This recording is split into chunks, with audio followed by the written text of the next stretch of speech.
Hello, welcome back to another video of Microsoft Dynamics 365 Finance and Operation. In this video, we will talk about exist method in the table. You already know that each table must have two static method. One is the find method and another one is the exist method, right? We already discussed about our find method in our previous videos. In this particular video, we will talk about the exist method. And both this particular function find method and exist method takes the primary key of the table as a parameter and they return the matching record or a boolean value in case of the exist method. So in case of exist method, it will return boolean value mean true or false, or in case of find method, we know that it will return the matching record. Okay, and beside the primary key, the find method takes a boolean parameter that specified whether the record should be selected for update. Okay, now let's jump into the exist method and try to understand that why this exist method actually required. Also, we'll talk about the syntax of the exist method. So as you can see that we are inside our VM, and to find the static method exist method, you can see we can see the code by using the right click and view code. If you'll check the code of the exist method, you can see that it is taking one parameter, and this one is nothing but this one is the primary key of the invent site table. Okay, because we have opened the code for invent site table and it is directly returning with the invent site ID, and it is giving the AND operation, and it is trying to select the rec ID field from the table itself, from the invent site, and it is taking the help of the site IDX, that is the index. Okay, so if we'll go to the index of this particular invent site table, you can see that there is a site IDX. You already know that. If we'll go to the property of this particular field, you will get the site IDX, right? So just right click on it, and then if we'll try to see that, you can see that extended data type is invent site ID. So that's why here they have specified the invent site ID. Okay, and you can see that this one is the index. Why index is actually using here?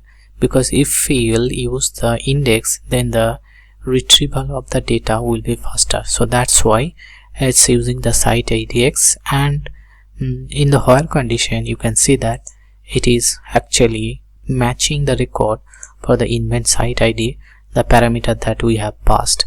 And here dot rec ID not equals to 0 means that the record is present. Okay, and if this part will give you the result 1 and this part will give you the 1, that means if there is a ID that I am passing over here that is also present, and we are finding out the record from the table itself, then it will return the true. Okay, otherwise it will give you the false, because there is an AND operation. Okay, if we have a invent site ID and we are not getting any value from the second part by selecting the rec ID which is not equal to 0, then here it will be true and there will be a false. So false and true, it will be false, and then on that case it will send you the false value. Okay, and how you can call this particular method using the scope resolution operator, and how you can call this particular exist method using the scope resolution operator, because this one is the static method. And if you'll try to see, there we have a code using the double colon the scope resolution operator. You have to pass the invent site ID, so like this way. Okay, and based on that, if that particular invent site ID is present or exist in the table, then based on that you can perform any other operations.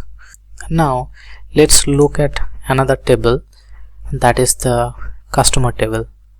Okay, and if we'll go a little bit down, so here in our exist method, if we'll try to see the code, you can see that for the cost table it is taking the customer account, because customer account is the primary key for the cast table. So that's why, and it is also code also similar with the invent side. You can see that it is also searching for the rec ID, okay, from the customer table, and here the index hint is account IDX, and it is applying the condition based on the account number, okay, and here the parent parameter is the cast account, and we are trying to find out the rec ID where the rec ID is not equals to 0. So in the similar fashion, if it will find the record, it will give you the true value, otherwise it will give you the false value, okay. And in the similar fashion with the scope resolution operator, you can call this particular exist method. So I hope now you understood that what is exist method. The parameter for the exist method is the table's key, okay, and it returns true if the record with the supplied key exists, and if a select statement is used to obtain the key value for the input parameter, the select should return exactly one record with exactly one field. You have to remember this point, okay. If a select statement is used to obtain the key value for the input parameter, the select should return exactly one record with exactly one field. So it's important in case of exist method, you have to remember this point. So I hope now it's clear that how you can use the exist method in the table. So thanks for watching this video. See you in the next one. Till then, take care. Bye bye.